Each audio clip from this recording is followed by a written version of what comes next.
And both Kaitlin and Ryan join us now. First of all, congratulations, guys. Ryan, let's start with you. So Saturday's record toss is the best at a collegiate indoor event in nearly 4 years, and it puts you at number 4 on the world performers list this year. Put this throw into perspective for us. How big was this for you? This was really big for me, especially this early. It was only my second meet of the year.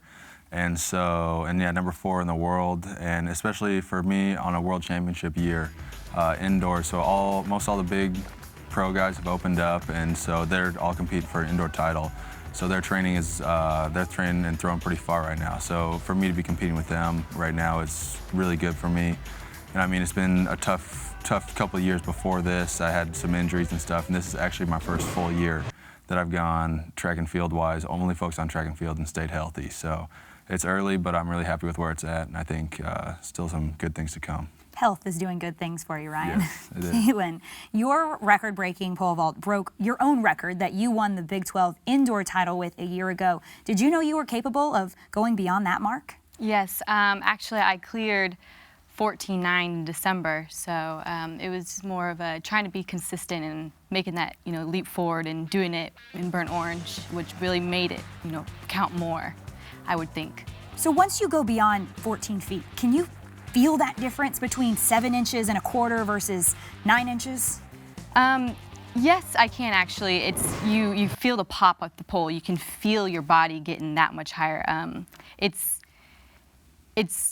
You can. I don't know how to quite explain it. It's so hard to explain, but once you feel that, when you feel the catch, when you catch the pole, like you're like, oh gosh, I'm flying, going up, and down. So Now, about a month to go before the national indoor meet for you both. That's also at the same venue where you both just broke these records this past weekend. What kind of an advantage does that give each of you in your respective sports? Yeah, I think it's definitely an advantage. All the top teams usually try and go to the venue where you're going to have your biggest meets, get a feeling for it, and especially I know for the throws, visualization is a big thing, just mental imagery. And so if you can see yourself, go to that venue and get a feeling for it, and then every night before you go to bed, just imagine yourself there, imagine yourself winning nationals. It makes it a lot more confidence when you go in, and then just every ring is a little different, every venue is a little different, so going and getting a feel for the ring, and then different shoes and everything, so you go there, you've done it before, so you have a lot of confidence going in, and you definitely have an advantage over people who haven't been there before.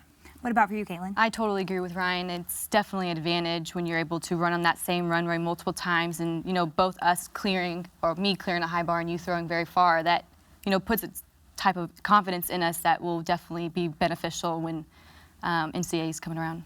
You're both obviously poised for that meet very well. What about your team outlooks? Kaitlin, start with the women's track and field team. Where do you all stand? It is phenomenal, actually. Our group has gotten so much closer together, and I think that's because the men's team is so close to begin with, and it's really, creating this circle of like a huge family, like both of us combined. It's been phenomenal, I believe. It's been, great for us girls, and I'm hoping so for the guys. Yeah, and I mean, track tends to be an individual sport, and then one reason I came to Texas, and I feel like it's grown even since I've been here, is just the team feeling.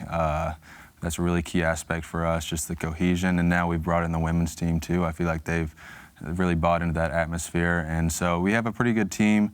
It's a little bit thin right now, but it's still early for us in our training. I mean, Will Spence, another shot putter, and he's looking to make a shot at nationals this next weekend. He heads to Arkansas. Reese Watson, he's got a mark that should get him in. And on the distance side, Craig Lutz and Ryan Donor are a little banged up right now, but they definitely have the potential, and I think they can make it. So a new dynamic for the men's and women's teams this year. For the first time, one coach, Mario Zatina, for both teams. How has that changed the dynamic for you all? It's definitely changed things. I mean, before it was separate coaches, separate practice times. We didn't do anything with the women's team. They were practically like another sport to us. So it's definitely changed a lot. I think Mario's done a great job of involving the women's team. And like I said, it's a great team atmosphere, and you can see it when we run the relays. Before, it'd be men's would be on one corner, women's would be on the other one. Now we're running the 4x4. We got lined the entire curve. Everyone's cheering for everybody, so I think it's definitely beneficial. So as the Winter Olympics are now underway, got a question for you all. We're going to turn the tables a little bit here. Kaitlin, if Ryan was going to participate in a Winter Olympic sport, what would that be? What would that be? What would that be? Kaitlin, if Ryan was going to participate in a Winter Olympic sport, what would that be? Ryan was going to participate in a Winter Olympic sport, what would that be? What would that be? Definitely figure skating. I've got the spinning down for now. Yeah, definitely the spinning. Ryan, what toss about someone pretty far, maybe. I think you could toss Kaitlin pretty far. You can do doubles. Yeah. Doubles, for sure. Here's the pairing right here. Okay, well, Ryan, what about Kaitlin? Well, seeing as she already flies through the air as it is, I think the ski jump would be one for you. Ooh. You're already used to being in the air, so Yeah, but actually, I think you'd be better as a hockey player. I think you'd be able to hit pretty hard. maybe you just gotta learn how to skate for Yeah. either one. Oh, I don't know how to skate. I hit. One thing at a time, right? Yeah. Well, you all, congratulations and good luck in the Thank coming you. months. Thank you.